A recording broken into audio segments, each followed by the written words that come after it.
संझा के बेरा माओ शिव गौटिया बस माया बे ओ गोरी संझा के बेरा माओ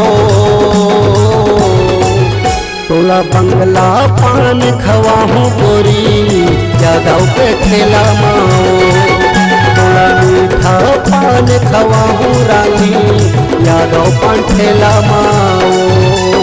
शिव गौटिया बस माया बे ओ गोरी संझा के बेरा माओ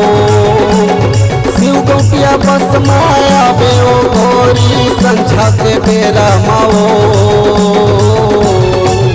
तोला बंगला पान खवाहू गोरी यादव पे ठेला माओ तोला मीठा पान खवाहू रानी यादव पान ठेला माओ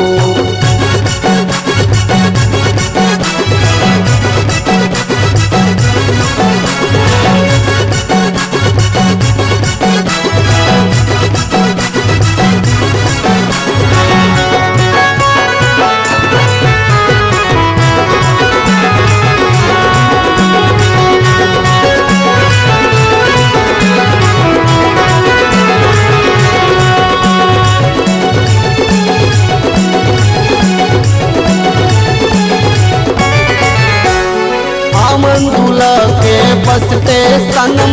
लगे हवे वो दुकान शक्ति जिला में फेमस गोरी संतोष यादव हवे नाम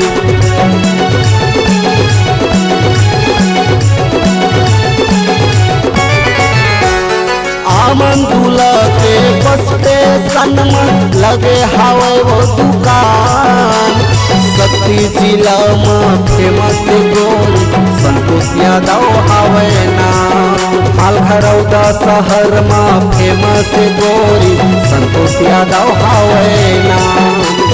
शिव गौटिया बस माया बे ओ गोरी संझा के बेरा माओ शिव गौटिया बस माया बे ओ गोरी संझा के बेरा माओ तोला बंगला पान खवाहू गोरी यादव पे ठेला माओ तोला मीठा पान खवाहू रानी यादव पान ठेला माओ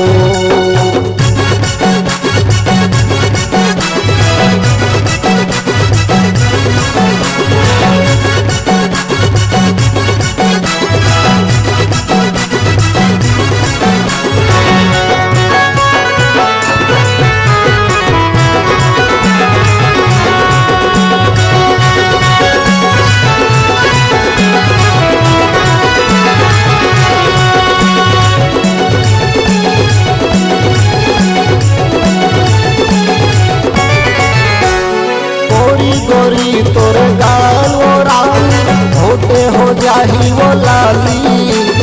भरत हंसाए के फैंसी स्टोर में ले देहू काने के बाली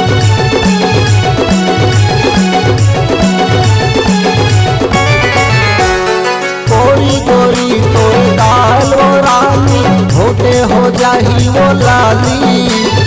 भरत हंसाए के फैंसी स्टोर में ले देहू काने के बाली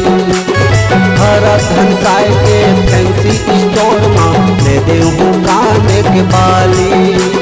शिव गौटिया बस माया बे ओ गोरी संझा के बेरा माओ शिव गौटिया बस माया बे ओ गोरी संझा के बेरा माओ तोला बंगला पान खवाहू गोरी यादव पे ठेला माओ तोला मीठा पान खवाहू रानी यादव पान ठेला माओ शिव गौटिया बस माया बे ओ गोरी संझा के बेरा माओ